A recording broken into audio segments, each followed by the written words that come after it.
Hello there, it's me again. I'm in the same day, and we're the 26th of March 2019.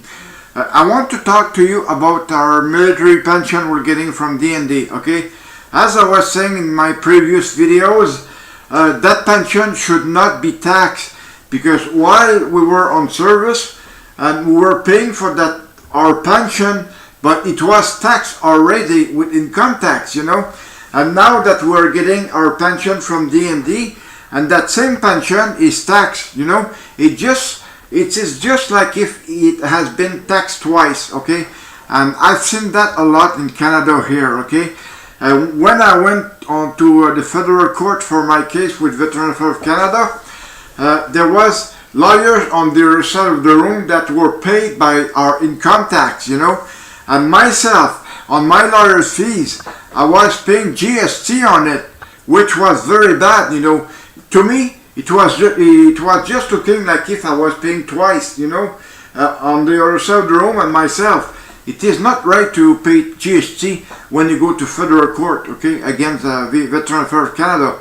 I tell you right now, that pension should not be taxed at all, okay? I hope you understand really well what I just said, because myself, I keep bugging the government to remove the tax from our pension because it should not be taxed, because while we were military, we have served our country really well, very good, you know, and that's what we deserve back in return from our country. Our pension that we got from D&D, or we're getting from D&D, should not be taxed, because, you know, that deserve really deserve not to be taxed, okay?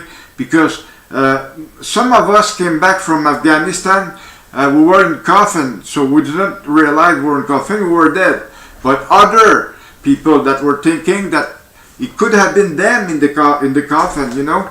But the thing is, you're not realistic when you're taxing our military pension, because myself, you know, I am paying tax on my military pension, but I should not pay tax on my military pension.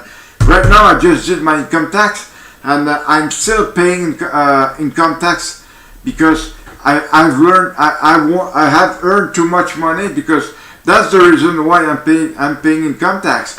According to the Quebec income tax, well, you know, I am paying for all the services that we have in Quebec, but the thing is, do we have the same services in Canada outside Quebec? No, we don't have that, okay? But I'm paying in Canada for what, okay? The Quebecer is sending 50 billions of dollars to the federal government each year. Do you think it is good? I don't think so, because we're only getting 16 billion in return as like money that the federal government is giving to Quebec. It is no good.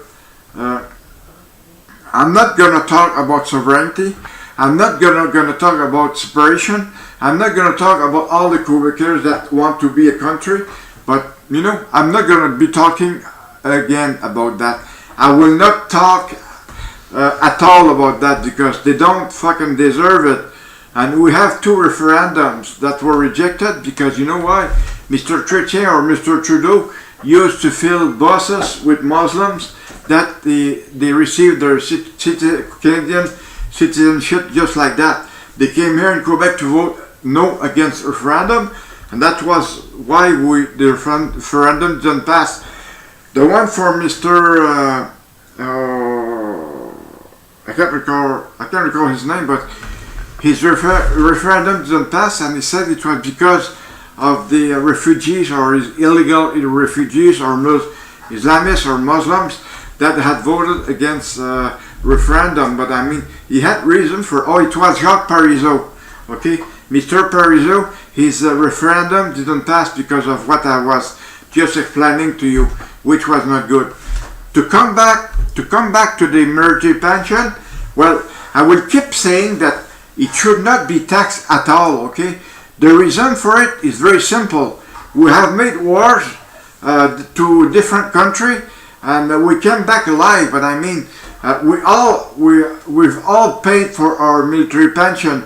We have paid for that fucking pension. I do get it today, but I have paid for it. And that's the only thing I want civilian to think of it, you know.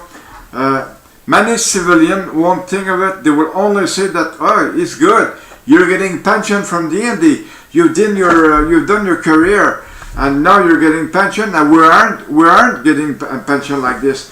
But the thing is, you know, we serve our country. You did not serve your country. Okay, I'm not talking against civilian, because I had many civilians working for me while I was on duty. Okay, I was a supervisor, I was a manager, I was all kind of fucking huge big title that I had to I really had to satisfy the people working for me, because they were doing the job that I was telling them to do, and it was a real good thing, you know.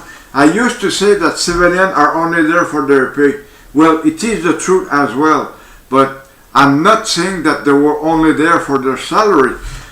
Yes, it is the truth, but I mean they were also there to do their job, and they were doing their job. Okay. As for us, ex-military, you know, we're still getting our pension until we die. Okay, it's as simple as that. And I'm not saying that my wife will get a part of that pension, which is possibly true, but I mean I do not see it the way it is right now, because the army, the Canadian Armed Forces, like to steal people. They really like to steal people, like they have done to me. Okay, what they have done to me. Okay, I went to court, but I had to pay for my lawyers, which cost me an arm. Okay, and the arm that cost me, you know, it is a big arm, because it costed me a lot of money, because lawyers are not free. Okay, lawyers, they like to steal money from you, and they like making like a lot of money per year. That's the only thing they want. I'm assuming that they're getting a lot of money, but it is right to say that, because they're doing their job. I wouldn't like to be a lawyer, because you could be attached to a real criminal and you would have to defend him. But I mean, myself, I was not a real criminal. I was only a victim. That's about it. Okay. When you really think of it, you know, that thing should have not happened to me, since I was not a criminal, and they should have come to my place to talk about it.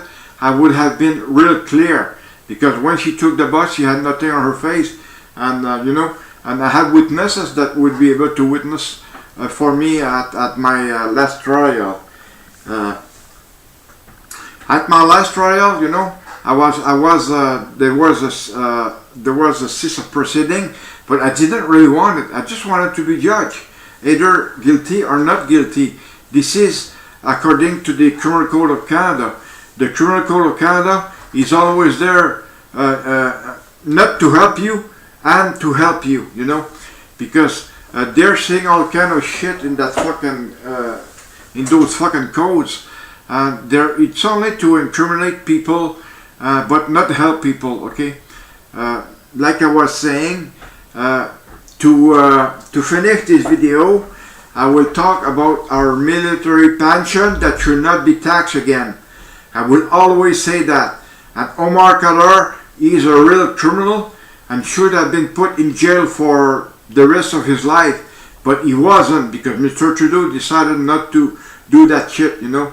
And the judge in Alberta, maybe he was told by Mr. Trudeau or somebody else, but I mean, it was not a real thing that he did there to release him from being, you know, from being a murderer or criminal or whatsoever. Now he is free.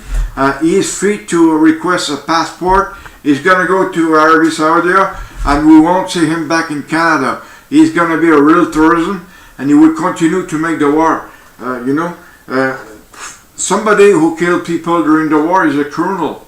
I know it's a war, but it's a criminal. Especially what he did. He threw a grenade, killed one American soldier and blinded another one. But that's not. It is not a good thing to have done that, because I hope he's gonna have I'm really hoping that he's gonna have his in mind until he died, because he committed a criminal act. Okay, and he was raised by Canada, and Canada is fucking corrupt. Thank you very much. Have a nice day.